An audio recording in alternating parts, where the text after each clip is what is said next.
September 1st, 1943. Rabaul Airfield, New Britain. The humid air hung thick over the coral runway as Lieutenant Commander Saburo Sakai stood in the operations tent, his single eye scanning the intelligence report that had just arrived from Tokyo. His other eye, lost to American gunners over Guadalcanal a year earlier, was covered by a black patch that had become his trademark among the veteran pilots of the Imperial Japanese Navy. The document in his weathered hands detailed specifications of a new American fighter, and as he read the numbers, a smile crept across his face before erupting into genuine laughter that echoed through the canvas structure. The Americans, it seemed, had built a fighter that weighed nearly 14,000 pounds fully loaded, almost twice the weight of the sleek A6M0 fighters lined up outside on the pierced steel planking. They called it the F-6F Hellcat, and according to Japanese intelligence analysts, it represented yet another fundamental misunderstanding of aerial combat by engineers who valued brute force over elegance, mass over maneuverability, and industrial excess over warrior precision. Sakai passed the report to his fellow pilots, and soon the tent filled with the sound of experienced aviators mocking what they perceived as American engineering folly. A fighter so heavy it would surely lumber through the sky like a transport plane, easy prey for pilots who had spent years mastering the art of aerial combat in the most agile fighter aircraft ever built. For 22 months since that December morning, when Japanese carrier aircraft had swept across Pearl Harbor, the Zero had dominated Pacific skies with a supremacy that seemed absolute and unchangeable. British Hurricanes had fallen before its guns over Singapore and Burma. American P-40 Warhawks had been systematically destroyed over the Philippines and Java. Dutch Brewster Buffaloes, British Sea Gladiators, American F-4F Wildcats, every Allied fighter type had proven inferior in turning combat against the Zero's legendary maneuverability and the skill of pilots who had trained for years in the demanding art of aerial warfare. The Zero could turn inside any opponent, could climb faster than most adversaries could dive, and in the hands of veterans like Sakai, who had personally shot down more than 60 Allied aircraft, it had become a weapon of psychological terror that emptied enemy skies before battles even began. If this new Hellcat truly weighed twice what a Zero weighed, if it truly carried all that unnecessary armor and redundant systems that American engineers seemed to love, then it would be just another target, just another mark on the victory tallies of pilots who understood that air combat was about grace, skill, and the warrior spirit that no amount of horsepower could replace. If stories like this captivate you, consider subscribing and tell us where you're watching from. It really helps us bring more stories like this your way. What Sakai and his fellow pilots could not know, what the intelligence reports failed to capture, was that the Hellcat represented not merely a new aircraft design, but an entirely different philosophy of warfare, one that would transform aerial combat from individual duels into industrial-scale destruction. The F-6F had been designed by Grumman Aircraft Engineering Corporation not to fight the way Japanese pilots expected, not to engage in the turning battles where the Zero excelled, but to impose an entirely new type of combat that rendered Japanese advantages irrelevant and exploited weaknesses the Imperial Navy had never acknowledged. Every ounce of that criticized weight served a purpose. Armor plate that could withstand 20mm cannon shells protected the pilot and critical systems. Self-sealing fuel tanks prevented the catastrophic fires that had killed so many Zero pilots.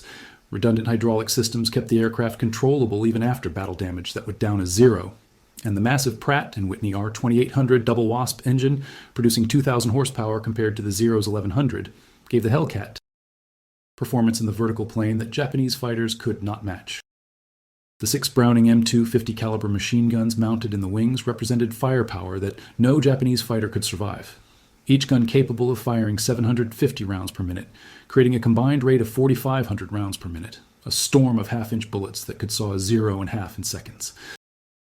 While Japanese pilots laughed at intelligence photographs showing the Hellcat's thick fuselage and stubby appearance, American test pilots at Naval Air Station Patuxent River were refining tactics specifically designed to negate Japanese advantages, tactics based on mathematical analysis of energy states, diving attacks, and coordinated team fighting that treated air combat not as a series of individual duels between warriors, but as a systematic elimination of enemy assets by coordinated units. The Hellcat's development had been accelerated by one of the war's most valuable intelligence coups, a largely undamaged Zero that had crash-landed in the Aleutian Islands in June 1942, providing American engineers with complete access to Japanese fighter technology for the first time.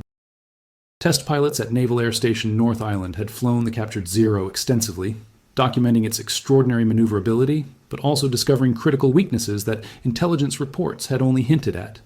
The complete absence of armor protection made it vulnerable to even small caliber fire. The non-self-sealing fuel tanks turned into flying bombs when hit. The lightweight construction that enabled tight turns also meant the wings could be torn off in high-speed dives. And the Dao engine, while fuel-efficient and reliable, lacked the power to compete in vertical maneuvers or high-altitude combat. Armed with this detailed knowledge, Grumman engineers designed the Hellcat specifically to exploit these weaknesses while protecting against Japanese strengths, creating an aircraft that would never try to turn with a Zero, but would instead use superior speed, climb rate, and diving ability to control when and where combat occurred. The result was a fighter that could absorb tremendous punishment, that could dive away from any threat the Zero could pose, that could climb back to altitude faster than Japanese fighters could follow, and that carried enough ammunition and fuel to remain on station for hours, turning fleet defense from a desperate scramble into a methodical slaughter. By the time the first production Hellcats reached fleet squadrons in early 1943, American carrier pilots had been extensively trained in the new tactics, practicing coordinated attacks, where pairs of fighters covered each other, where altitude and speed were maintained religiously, where fleeing Japanese fighters were pursued ruthlessly, and where the traditional concept of honorable dogfighting was discarded in favor of systematic killing that gave the enemy no chance to demonstrate superior turning ability. The first Hellcats arrived in the Pacific Theater in August 1943, equipping fighter squadrons aboard the carriers Essex, Yorktown, and Independence as part of the fast carrier task forces that would spearhead the American advance across the Central Pacific. The pilots who flew them were younger on average than their Japanese opponents, many with fewer than 500 hours total flying time compared to the 1,000-plus hours common among veteran Japanese naval aviators. But they had been trained in a systematic program that emphasized gunnery, tactical discipline, and survival over individual heroics. American training doctrine, refined through brutal lessons learned over Guadalcanal and the Solomons, taught pilots to fight in pairs, to maintain energy states, to use the Hellcat's superior horsepower for slashing attacks, and to never, under any circumstances, attempt to turn with a Zero. Radio communication, which Japanese pilots disdained as adding unnecessary weight and complexity, allowed Hellcat pilots to coordinate attacks with precision impossible for Japanese formations that relied on hand signals and visual observation. The aircraft's ruggedness meant that new pilots who made mistakes, who took hits that would kill a Zero pilot, often returned to their carriers damaged but alive, learning from their errors and becoming more dangerous with each mission. Industrial production backed this tactical superiority with overwhelming numbers. By late 1943, Grumman's factory on Long Island was producing Hellcats at a rate that would eventually total 12,275 aircraft in just 30 months, while Japanese production of all fighter types struggled to replace losses, hampered by strategic bombing, material shortages, and a manufacturing system that had never been designed for total war's demands. The first significant combat between Hellcats and Zeros occurred on September 30th, 1943, over Marcus Island and the tiny coral atoll that Japanese forces had fortified as an early warning outpost against American advances. Petty Officer First Class Yoshio Fukui, flying escort for a reconnaissance mission, spotted 6 aircraft climbing from the southeast and initially mistook them for bombers due to their thick fuselages and large radial engines. When they banked and he recognized them as fighters, he radioed his wingman and began maneuvering for a traditional stern attack, confident that these heavy American machines would be easy victories for pilots with his training and experience in the supremely maneuverable Zero. Fukui executed a diving turn, a standard opening move designed to force the enemy fighter to continue straight while the Zero curved onto its tail. But what happened next violated every principle of air combat he had learned in 3 years of war. The lead Hellcat did not attempt to turn with him, did not try to escape in level flight, but instead pulled into a nearly vertical climb that should have been impossible for an aircraft of its weight. The Pratt & Whitney engine, producing 700 more horsepower than Fukui's Nakajima Sakai, drove the Hellcat upward at 3,500 feet per minute, while Fukui's Zero, attempting to follow, began losing airspeed as its lower-powered engine struggled against gravity. At 15,000 feet, the American pilot executed a hammerhead turn, a maneuver that reversed the Hellcat's direction at the top of the climb and dropped it directly behind Fukui's Zero with perfect firing position. The American opened fire at 400 meters, and Fukui's aircraft shuddered as 6 streams of 50 caliber bullets converged on his position, the volume of fire unlike anything he had experienced.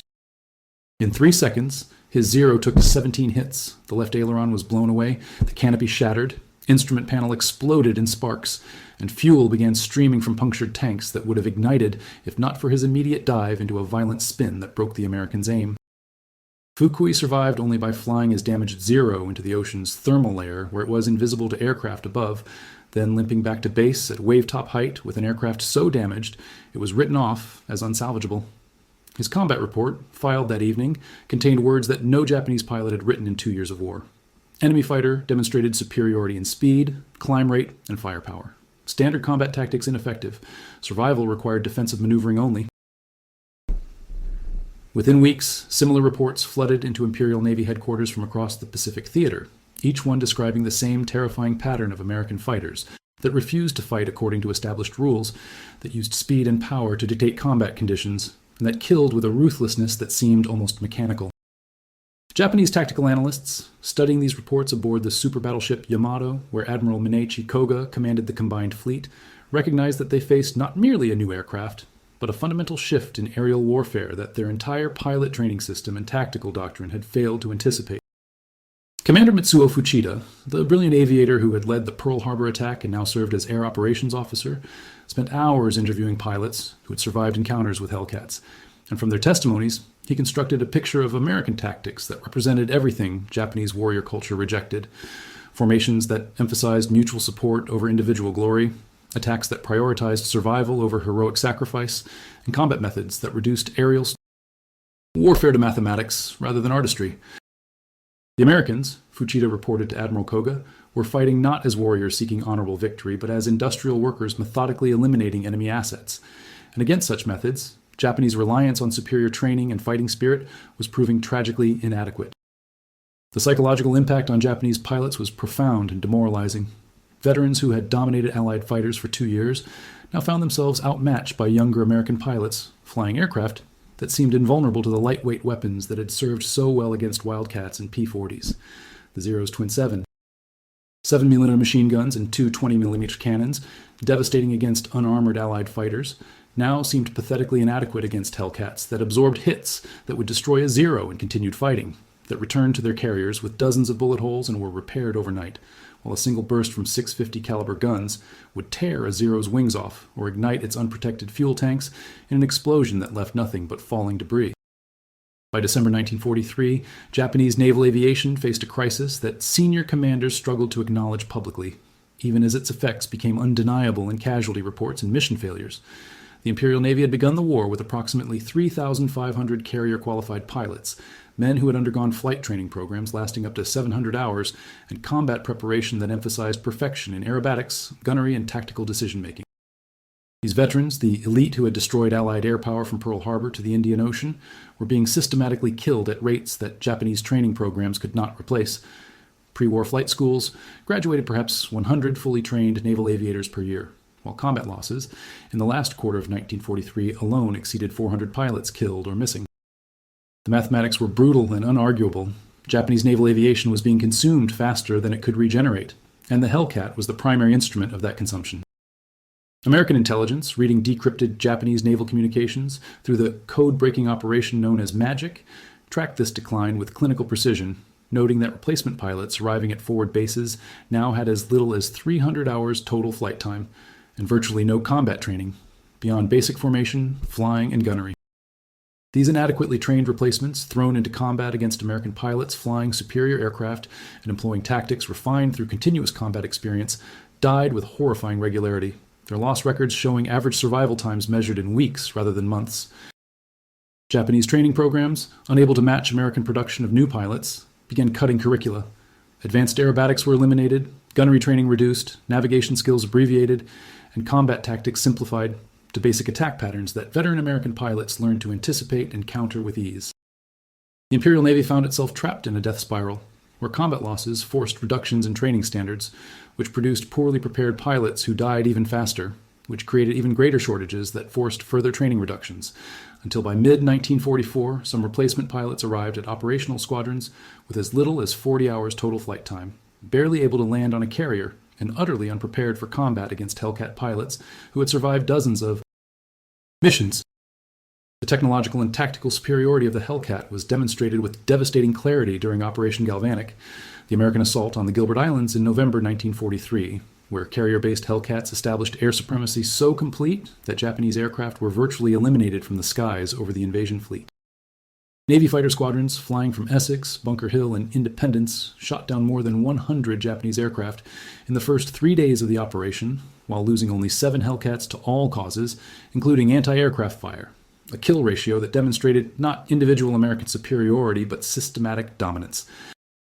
American combat camera footage from these engagements, later analyzed by tactical experts, showed Japanese pilots making fundamental errors that suggested inadequate training, breaking formation prematurely, failing to maintain mutual support, executing predictable evasive maneuvers, and abandoning attacks when faced with coordinated defensive fire. Some Japanese pilots appeared so poorly trained that they failed to identify Hellcats as fighters, attempting to execute bombing runs on American ships, while Hellcats dove on them from above, killing them before they realized they were under attack. The few Japanese survivors who made it back to their bases reported that American fighter tactics had evolved beyond individual aircraft into coordinated systems, where radar from ships directed fighters to intercept incoming raids, where multiple divisions of Hellcats stacked at different altitudes ensured no Japanese aircraft could escape, and where communication between pilots allowed them to coordinate attacks with precision that made defense nearly impossible. The concept of energy fighting, which American pilots now practiced with religious devotion, meant that Hellcats maintained altitude and speed advantages that allowed them to engage or disengage at will. If a Zero pilot tried to climb to Hellcat altitude, the Americans simply dove away at speeds the Zero could not match. If the Zero dove to escape, the Hellcat followed with superior diving speed and structural strength, and if the Zero tried to turn fight, the Hellcat refused engagement and climbed back to altitude where the cycle began again, the Zero pilot burning fuel and futile maneuvering until American numbers or timing or simple patience created the inevitable killing opportunity. The catastrophic defeat of Japanese naval aviation reached its climax on June 19, 1944, during the Battle of the Philippine Sea, an engagement that American pilots would forever after call the Great Marianas Turkey Shoot, a name that captured both the one-sided nature of the combat and the grim industrial efficiency with which Hellcat pilots executed their mission. Vice Admiral Jisaburo Ozawa, commanding the Japanese mobile fleet, had assembled 9 carriers and 473 aircraft for a decisive battle intended to destroy the American invasion fleet approaching Saipan, confident that superior pilot skill and the Zero's legendary performance would offset growing American numerical advantages. What Ozawa did not fully appreciate was that his air crew, while including some veterans, consisted largely of replacement pilots with minimal training, men who had never faced combat against the coordinated defenses American carrier task forces now deployed. As the first wave of Japanese aircraft approached the American fleet shortly after 10 in the morning, they encountered a defensive system that represented the ultimate evolution of carrier-based air warfare. Radar operators aboard battleships and cruisers detected the incoming raid at distances exceeding 100 miles, allowing fighter directors to vector Hellcat combat air patrols into intercept positions, while Japanese formations were still over 50 miles from their targets. More than 250 Hellcats, stacked in layers from 10,000 to 25,000 feet, weighted with altitude and position advantages that Japanese pilots could not overcome. The slaughter began when the first Hellcat divisions dove on Japanese formations that were still trying to organize for their attack runs, and within minutes, the carefully planned Japanese strike descended into chaos as aircraft fell burning from the sky, formations scattered, and inadequately trained pilots abandoned their missions in panic. Lieutenant Commander David McCampbell, commanding Air Group 15 aboard the carrier Essex, personally shot down 9 Japanese aircraft on June 19th, becoming the Navy's first ace in a day. But his achievement represented not individual heroism, so much as systematic execution of tactics that turned air combat into industrial killing. McCampbell and his wingman, Ensign Roy Rushing, intercepted a Japanese formation of over 60 aircraft and, maintaining strict altitude discipline, made repeated diving attacks that destroyed 9 Zeros and 2 Judy dive bombers before their ammunition was exhausted, all without taking a single hit on either aircraft. The tactics were simple, methodical, and brutally effective. Identify the target, dive to attack speed exceeding 400 miles per hour, close to optimal firing range around 300 yards, fire a 3-second burst from 650 caliber guns, delivering approximately 225 rounds total. Observe the target, disintegrate or burn. Pull up and climb back to altitude using the Hellcat's superior power, locate the next target, repeat. There was no artistry in these attacks, no room for the warrior spirit that Japanese culture valorized, only mechanical precision that reduced living pilots to target drones that existed only to absorb American ammunition. Across the Philippine Sea that day, this same process was repeated by hundreds of American pilots flying Hellcats, and when the sun set on what should have been a decisive Japanese victory, Ozawa's fleet had lost 346 aircraft while shooting down only 23 American planes, including losses to anti-aircraft fire. The kill ratio of 15-1 represented not merely American tactical superiority, but the complete collapse of Japanese naval aviation as an effective fighting force. The battles following the Marianas engagement showed that Japanese naval aviation had been broken not merely in numbers but in spirit, as even veteran pilots who survived began to question whether continued resistance was anything more than elaborate suicide. Lieutenant Commander Tadashi Nakajimaizu, one of the few experienced Japanese fighter leaders still alive by August 1944, wrote in his private journal entries that combat against Hellcats had become psychologically unbearable because Japanese pilots now entered battle knowing they would probably die, that their aircraft were inferior, that their training was inadequate, and that even perfect execution of tactics could not overcome the systematic advantages Americans deployed. Where Japanese pilots once fought with confidence born of 2 years of victories, they now flew with the fatalism of men going to execution, and this psychological defeat was as devastating as any technological disadvantage their aircraft suffered. American intelligence officers, interrogating captured Japanese pilots, found men who described the Hellcat not as an enemy fighter, but as an unstoppable machine, a weapon against which skill and courage were meaningless, and whose very existence proved that Japan's warrior culture could not compete against American industrial civilization. One captured Zero pilot, a 20-year-old replacement with less than 100 hours total flight time, told his interrogators that he had been taught the Zero was superior to all American fighters, but on his first mission, he had watched 6 Hellcats destroy his 8-plane formation in less than 4 minutes, killing 5 pilots, including his commander, and that he had survived only by diving into clouds and fleeing at wave-top height while Hellcats circled above like hunters deciding whether prey was worth pursuing.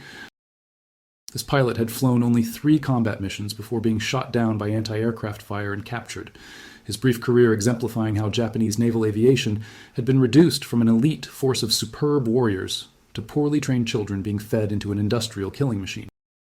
By late 1944, Japanese tactical doctrine had evolved from seeking victory to seeking only to inflict maximum damage before inevitable death, a shift from rational military strategy to fatalistic desperation that found its ultimate expression in the kamikaze special attack units that began operations during the Philippines campaign.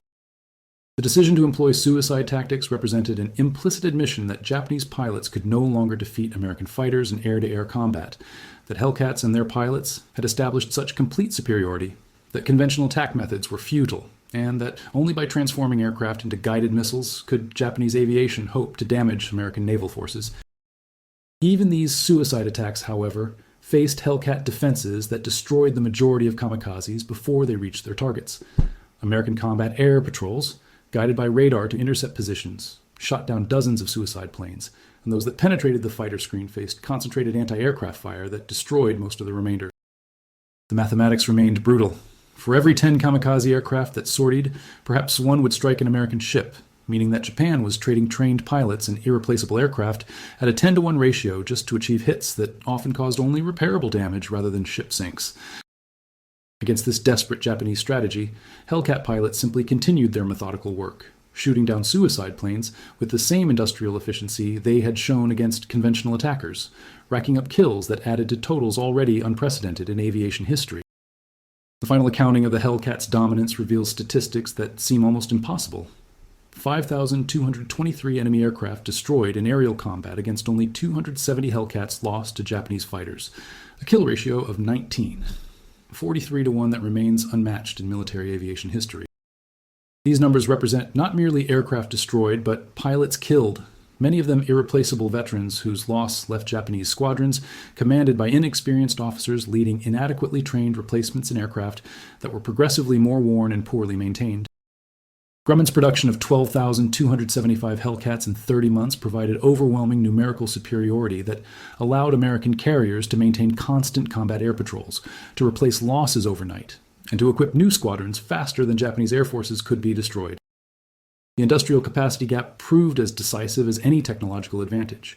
While Grumman alone produced more than 12,000 Hellcats, total Japanese production of all fighter types from 1943 through 1945 barely exceeded 20,000 aircraft, and most of those were assigned to home defense or army units rather than carrier operations. By war's end, the Imperial Japanese Navy possessed fewer than 100 combat-capable carrier pilots, and most of those had been hoarded for homeland defense, never committed to battle because their loss would end Japanese naval aviation entirely. The technological lessons learned from the Hellcat's success would shape fighter design for decades after World War II ended, establishing principles that remain valid in modern air combat. Survivability matters as much as performance, because dead pilots cannot learn from experience. Firepower delivers faster kills than maneuverability. Teamwork defeats individual skill. Radar and communication technology allow coordinated tactics impossible with visual signals alone. And industrial capacity to replace losses ultimately determines winners in prolonged conflicts.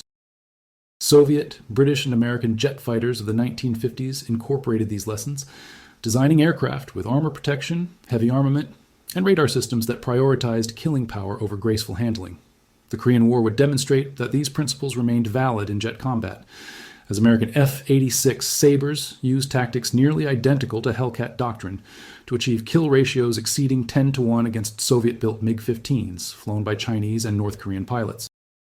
The Hellcat itself served through the Korean conflict in reserve squadrons and as a training aircraft, its last operational missions flown in 1954, but its influence on fighter doctrine and design extended far beyond its service life.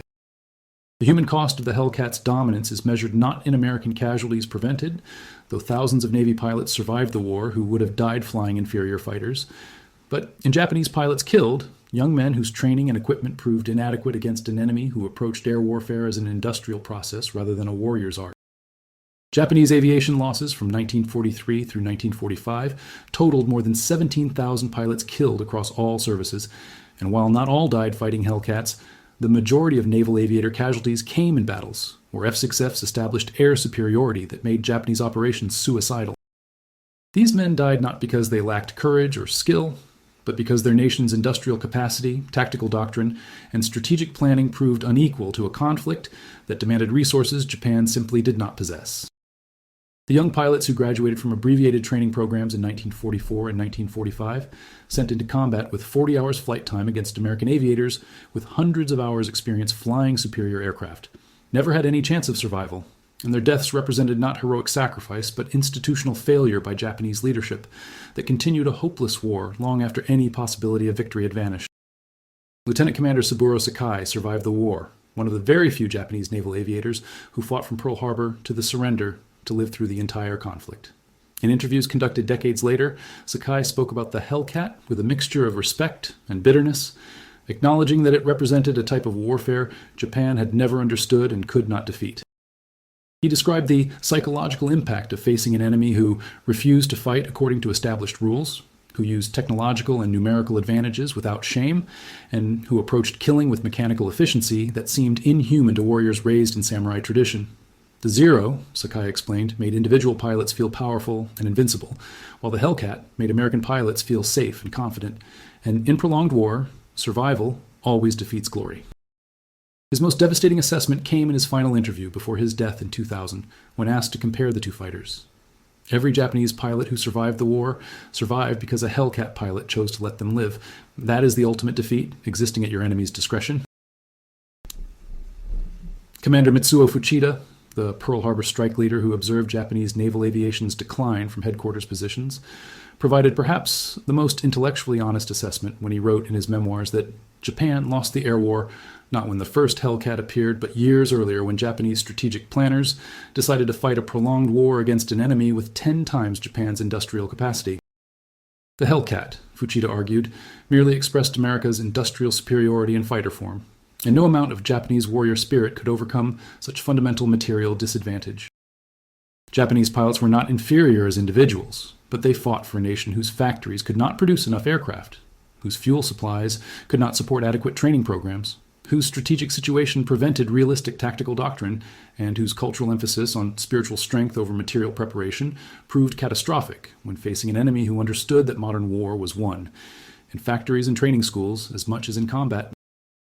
The Zero was designed to win short, decisive battles through superior individual performance, while the Hellcat was designed for prolonged conflict where systematic training, aircraft replacement, and tactical evolution would ultimately prevail, and history proved which philosophy matched reality. The story of the Hellcat and the Zero ultimately transcends aviation history to illustrate fundamental principles about how wars are won and lost. Technology alone does not determine victory, as the Zero demonstrated by dominating Allied air forces for 2 years, despite facing numerically superior opponents. Superior individual skill cannot overcome systematic disadvantages in industrial capacity, tactical doctrine, and replacement training, as Japanese pilots learned through their destruction. Cultural values that prioritize warrior ethos over pragmatic effectiveness may inspire individual heroism, but lead to strategic defeat against opponents who treat warfare as an engineering problem requiring industrial solutions. The most elegant design fails against adequate designs produced in overwhelming numbers by an economy that can sustain losses and incorporate lessons learned. And perhaps most importantly, victory in modern war requires not merely brave pilots and capable aircraft, but an entire system encompassing industrial production, tactical innovation, training infrastructure, technological research, strategic planning, and the political will to sustain operations until enemies are completely defeated regardless of time required or resources consumed. The F-6F Hellcat was not the most beautiful fighter of World War II, nor the fastest, nor the most maneuverable, but it was the most effective weapon system in the role for which it was designed, establishing air superiority over enemy carrier forces and destroying enemy aircraft with minimum American casualties. It achieved this goal with ruthless efficiency, breaking Japanese naval aviation as an effective fighting force and enabling American naval operations that would have been impossible under contested skies. The 650 caliber machine guns that Japanese pilots initially mocked as excessive became the instrument of their destruction, tearing through Zeros with the industrial efficiency that characterized American warfare throughout the conflict. If this kind of storytelling inspires you, subscribe, leave a like, and tell us what topic you'd like to see next.